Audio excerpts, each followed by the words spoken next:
US, Israel বনাম Iran, এই যুদ্ধটা মনে করেছিলাম 4 দিনেই শেষ হয়ে যাবে, কিন্তু এটা যে এত ভয়াবহ রূপ নিবে কল্পনা করতে পারিনি। এখন কখন যে শেষ হয় সেটা বোঝা মুশকিল।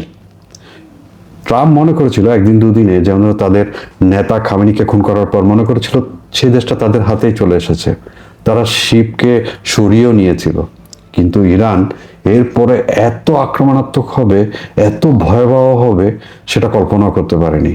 তারা শুধু ইসরায়েল না, গালফ কান্ট্রিতে পর্যন্ত তারা অ্যাটাক করেছে, বিভিন্ন জায়গায় মিসাইল চলেছে, বিভিন্ন পোর্টে, এয়ারপোর্টে, তারপর বিভিন্ন বড় বড় স্থাপনায়, এয়ারবেস, কোনো কিছুই বাদ রাখেনি। তেলের খনিতেও তারা অ্যাটাক করেছে। এখন এই যুদ্ধটা যত লঙ্গার হবে, পুরো পৃথিবী সাফার করবে।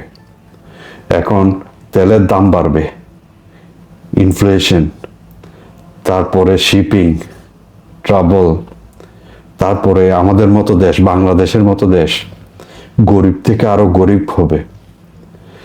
এমন সিচুয়েশনে পড়বে পুরো পৃথিবী। এই যুদ্ধের পরে দেখবেন বড় একটা রিসেশনের মুখোমুখি হবে, যেটা 2006-2007 যেই রিসেশনটা এসেছিল তার চেয়েও এটা ভয়াবহ রূপ নিবে বলছে। এখন যুদ্ধের কি অবস্থা? পেন্টাগন ব্রিফিং অনুযায়ী আজকে রাত্রে অনেক বড় ধরনের হামলা হচ্ছে ইরানে।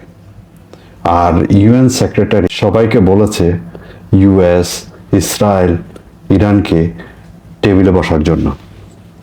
আর ইসরায়েল কি বলেছে? তারা বলেছে ইরানের এয়ার স্পেস অনেকটাই তাদের দখলে। এখন চিন্তা হচ্ছে কি হতে পারে নেক্সট। এই যুদ্ধটা যদি আর কিছুদিন চলতে থাকে, তাহলে পার্শ্ববর্তী দেশগুলো যুদ্ধে জড়িয়ে যেতে পারে। আর পার্শ্ববর্তী দেশ যদি এই যুদ্ধে জড়িয়ে যায়, তাদের দশা অনেক খারাপ হয়ে যাবে। তারা ইকোনমিক্যালি অনেক বড় ধরনের ধাক্কা খাবে। যেমন ধরুন, আগে ইউএস যেগুলোতে হাত দিয়েছে, যেমন ধরুন লিবিয়া, ইরাক, তারা কিন্তু এখনো পর্যন্ত মাথা তুলেও দাঁড়াতে পারেনি। ঠিক সেম সিচুয়েশন হবে এদের বেলাও। এই হরমুজ প্রণালী এখন ইরান বন্ধ করে দিয়েছে, সব শিপ এখন দাঁড়িয়ে আছে, তারা ক্রস হতে পারছে না। এটা যদি আরও কয়েক সপ্তাহ যদি এভাবে যদি বন্ধ থাকে, তাহলে পুরো পৃথিবী জুড়ে একটা অরাজকতা সৃষ্টি হবে, রিসেশন চলে আসবে, তেলের দাম আকাশ ছোঁয়া, আর গরিব রাষ্ট্রগুলো আরও গরিব হতে থাকবে।